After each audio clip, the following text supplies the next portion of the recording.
Hello, I'm Heather. And I'm Ryan. And we are the Boxcard Gamers. We play boxcard games. In every episode. Let's get into it. Hello and welcome to Boxcard Gamers. This is the 10th and final round of Would You Rather. Here's how it works. We have a set of cards. On each card are 4 Would You Rather questions. I will ask Ryan each question on his card. If he picks the same answer I did, he gets a point. If not, he gets 0 points. Then we pick a new card, and it's my turn. Caveat, no more than 1 point and no fewer than 0 points may be awarded per question. Again, the game we are playing is called Would You Rather? It is by Zobmondo and is available for purchase on Amazon. Link in the show notes. They are not a sponsor. It should also be noted that we are playing a modified for podcasting version of the board game, aka regular Would You Rather. The current running score is 25-25. Ryan, are you ready to rumble?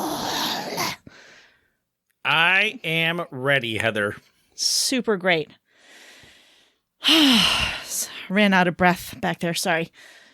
Ryan, would you rather be in a deep lake 5 miles from shore in a rowboat with a slight but steady leak, or in a hot air balloon 1 mile high with a slight but steady leak? Listen, I'm a great swimmer. Mm-hmm. And I think I could handle treading water once it's sunk.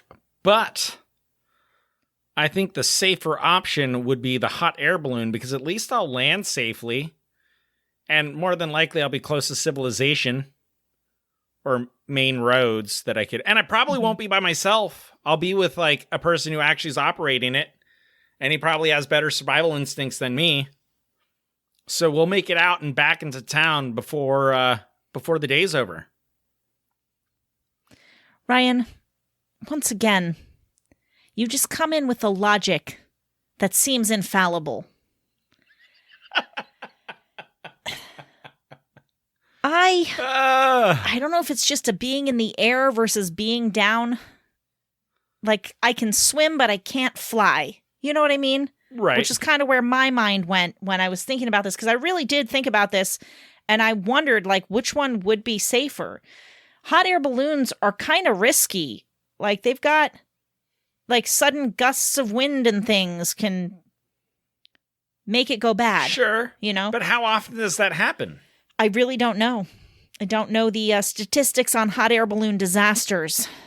I don't think... Listen, here's the thing. Even with a slow and steady leak in a hot air balloon, the person operating it's probably just going to land us anyway.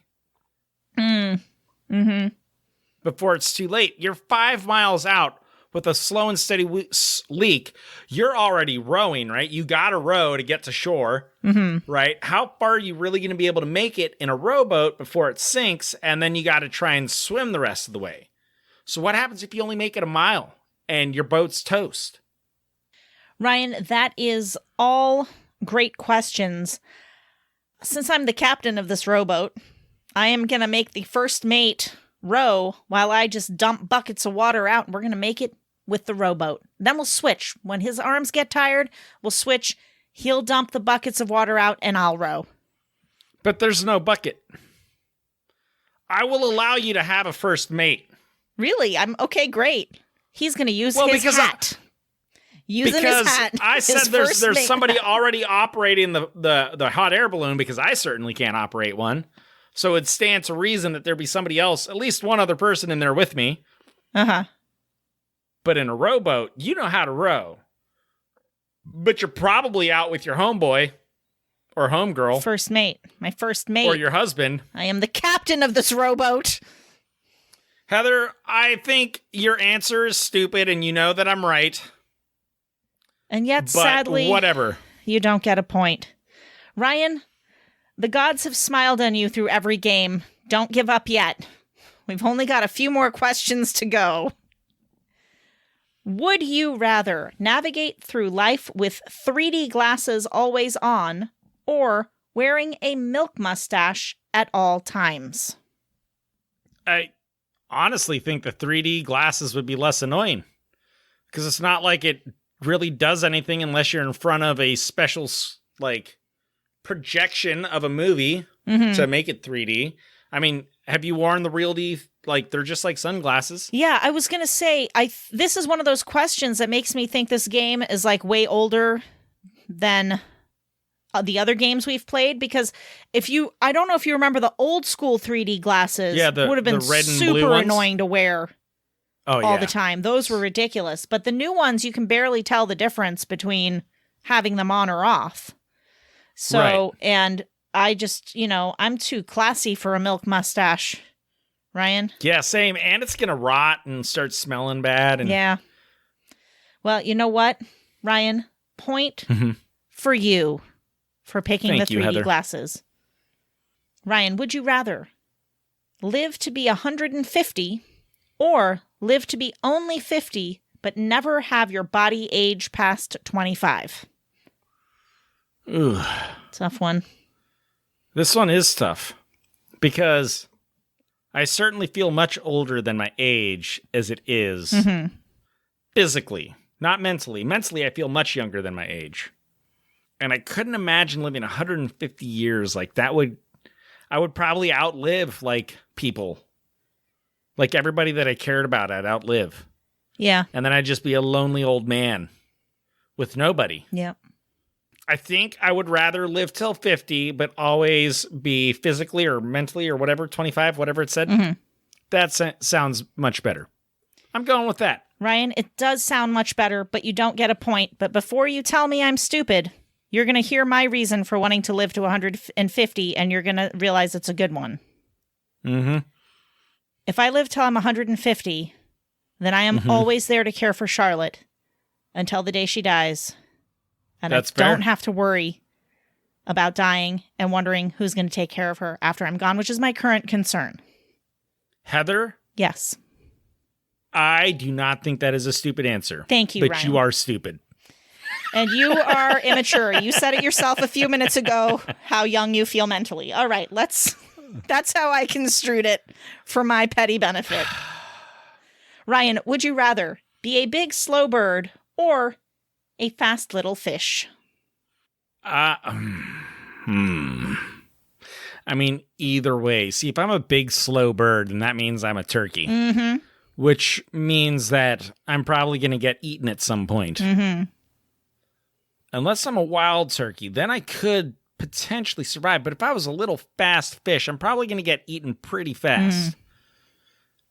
All right, you know what, Heather? I'm going to go with fast little fish because at least I could see a whole new world that I've never seen before and I could swim around really fast Ryan, before I get eaten. I'm going to give you a point for that because I really do not care for either one of those equally. All right, Heather, are you ready for your next quad? Yes, I am. I'm ready for my next quad. Heather, would you always... Oh, my God. Now I'm fucking up. Heather, would you rather always keep one eye closed or only breathe out of your nose? Ryan. You already don't have depth perception, so go ahead, Heather. This is not an easy one because you are right. I already don't have depth perception. That would probably make it worse if I just had one eye closed all the time. But I am also a mouth breather, so I'm going to have to go. You don't say, Heather. I'm going to have to go with keeping one eye closed because I've already got the depth perception issue and I need to be able to take deep breaths. I'm too chunky now. Like, I swear to God, it's like, I don't mean to come down on myself all the time for my overweight, but there are like some key physical differences that I notice at this weight that I just were physical problems I did not have when I was skinnier. And one of them is it's like a lot freaking harder to breathe. Like just talking, I get out of breath now. It's ridiculous. Well, I need my depth perception. Yes, you do.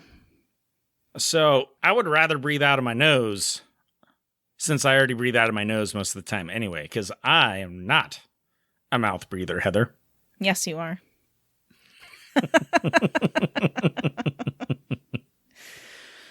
All right, Ryan. Heather! Go on. Would you rather have someone on the bus stand up unexpectedly and move away from you, or have someone in the car next to yours at a red light look at you, then lock the door? Ryan, because I laughed out loud when I first read this question, I would rather have someone in the car next to me at the red light look at me and then lock the door, because that's going to be hilarious.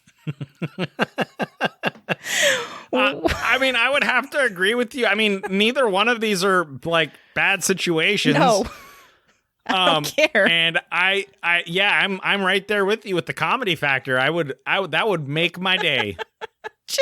I imagine some like cranky old dude just looking over me, giving me the stink eye, and then like he's in a really huge old Buick too. It's like twice the size of a normal car. I would feel like such a badass. Be like, yeah, I'm a threatening looking dude. Fuck you. I guess since nobody's ever done either of these things to me that I'm aware of, I guess I don't come across as threatening. Probably not. But if it's like someone on a bus stand up unexpectedly and move away from you, like how is that even like an unpleasant situation? Like, I don't care. I don't know that person. Even if it was because of me, they don't want to sit next to me. It's no skin off my back. I'm just like, okay. But it could be for some they move seats away from you. Oh. Yeah. It's because of you. Right. Okay, gotcha. Now I'm tracking. Yeah, I'd still rather have the door locked. That'd be hilarious. That'd be hilarious. Heather? Yes. Would you rather be beautiful and boring or very unsightly with a great personality? Ryan, we've already gone over this. Nobody wants to be ugly. I'm going to take beautiful and boring all the way to Sunday. Heather, I'm already ugly, so you know what? I'm going to go with be ugly, but be a delight to be around, or whatever it said. Well, Ryan, here's the problem. Listen, I don't want to be boring. I don't want to be boring. You know, if I'm boring, then my whole life is boring. I'm already boring. Do you not? We've talked about this. Heather, you're right. You are boring. Thank you. That's a shame that you didn't get a point on that one. Moving on. Heather. What? Would you rather live in a world where you needed a quarter to get into every bathroom, including the one in your home, or where every bathroom only had one square of tissue? Ryan, since I live in a world where there is only one square of tissue in every bathroom, realistically speaking... No, Heather. Okay, I'm sorry. No, it's only when you go to the bathroom. You just happen to choose the one that's only got one square of tissue left in it. Ryan. But for everybody else is a full roll. Why do you get to answer realistically sometimes, but I don't ever? Why? Tell me now. It's not in the spirit of the game, Heather. Realistically speaking, I would just start bringing my own toilet paper with me. You know what? Fuck you. There's a bidet in there too. Heather, you open your purse to get your roll that you put in there in the morning, and guess what? There's only one square left. Brian? Brian? Did you just call me Brian? Well, Ryan? How long have you known me, Heather? Long enough, Brian. Long enough. You know, it's only different by one letter, but I still prefer the name Ryan to Brian. I don't know what that is. Okay. Thank you, Heather. You're welcome. Here's what's going to happen. Ryan. I don't want to have to put a quarter into every bathroom I go to, okay? I don't have that much money. I really don't. And I do a lot of pees and poops per day, okay? I'm just going to make a sink in every bathroom, my bidet. That's what's going to happen. Listen, I'm going to go with the quarters because, A, I really don't go to the bathroom that much that I think I could afford to have like $5 in quarters, because that's probably all I'm going to need. And I'll double up, like I'll wait to take a shower when I have to go poop first. So then quarter in, go in, take my poop, take my shower. I got plentiful toilet paper. Yeah, I'll brush my teeth while I'm there too. Oh, I see. You're getting it all done. Yeah. In one fell swoop. I'll handle it all in one shot. And then it's like my random bathroom breaks throughout the day is maybe like 3, 6 at the most. 6 at the most, like if I've got some diarrhea going on. You have that's not an advantage also that you can pee anywhere you want outside, pretty much. I mean, anybody can pee wherever they want, really. No, they can't, Ryan. You have an advantage in that you can aim it away from your body so that it doesn't run down both of your legs uncontrollably. It's really hard not to pee all over yourself when you're me. When I was in, I think not kindergarten, first or second grade, our bathroom was a unisex bathroom with 2 stalls, and they were both very short, tiny toilets because they were meant for little children. Mm-hmm. But one of them was a little bit lower than the other one, and it had a curtain instead of a door. And I would never use the curtain one because I was always afraid of someone coming in there. Anyways, I walked in the bathroom one day, and there's someone standing in front of the toilet peeing, and I was waiting for the other stall to open, and so I was standing there, and then the toilet flushes, and then the curtain swings open, and lo and behold, it was one of my female classmates who was standing to take a pee, and I heard it going into the toilet the entire time. And I was dumbfounded. And I was convinced that that classmate was really a boy for a very long time. Oh. Ryan, I just don't know what it is. I can't aim it. And I get it all over myself. It's like I will not pee outside. In fact, I don't even remember the last time I was desperate enough to pee outside. I can't squat. That's part of the problem. I can't squat. Gotcha. So, well, that is unfortunate for you, Heather. It really is. And so it who won? Especially is because, Ryan, you ended up with a final running score of 27 points. And how much did you end up with, Heather? I ended up with a final running score of 27. Of 26 points. Oh, you lost again, Heather. Oh, my God.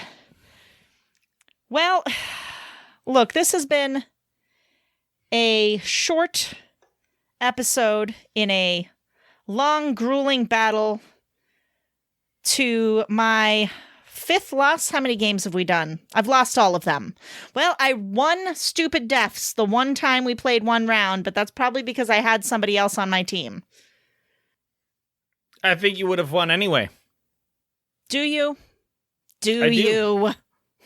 Because I got every one of those wrong. And I was the one that was like, no, it's got to be like this. And I was even so convinced over one of the stupid deaths, and I ended up being wrong about it. It's the Bob Marley one. Oh, that's right, Bob Marley. I forgot about that. Well, look, I forgot to say this at the beginning of the episode to soften the blow for the bad news I'm about to give. But this episode is our last for the foreseeable future. I don't want to say we'll never be back, but it won't be anytime soon. So, unless it starts blowing up like our other podcast did. Yeah, I mean, that's part of the reason is I have to put in more time. When we weren't doing it. Huh? I said when we weren't doing it. I know that one is growing, and it's, you know, we have a very small dedicated audience on this one, and that's awesome. But I'm finding myself having to switch over to, I mean, there's numerous reasons, but that is one of them. I got to put more time in on the other podcast. So I don't mean to ditch. That sounds terrible, but I just, I have limited time in a day. I don't do this full time. Ryan definitely doesn't do it full time. So we got to do what we got to do for the schedules of our lives. Yes. So thank you for listening. everyone who did. Thanks for laughing with us. Thanks for never sharing your stories. You're leaving that in. I'm leaving it in. A couple of our friends shared their stories, and we did get that one Instagram user, Lori. Thank you so much for participating. You know what? Hey, listen, if I start getting stories in the email, we'll have to come back and do at least an occasional episode and tell everyone's stories. But that'd be cool. Until then, we are signing off for the foreseeable future. Somehow cannot say foreseeable correctly. There it is. Foreseeable. So, have a synonym finder. Want to make this really good. Ryan's pretending to fall asleep on me. It's totally fine. Synonym for superlative. Right now, Heather. What? I said, I am in a hot box right now, Heather. Okay, well, we're like 2 minutes from being done. Ready? You know, it's been like 90 degrees for the past 3 days here. Holy shit. Yeah. I guess. Well, you know what? I just thought of a story I want to tell before we leave. I'm kidding. Have an exceptional, first rate, out of this world, outstanding, sublime, tremendous, very good time. Until we play again? Yes. But do it good. Do it good. It's our last one. Well, we're not playing again, Heather. We might play again someday. It seems inappropriate to dangle that in front of our audience. Until we maybe play again at some point in the distant future. Until we maybe play again at some point in the future. Who knows? It's up to Heather. This is her rodeo. It's been a blast.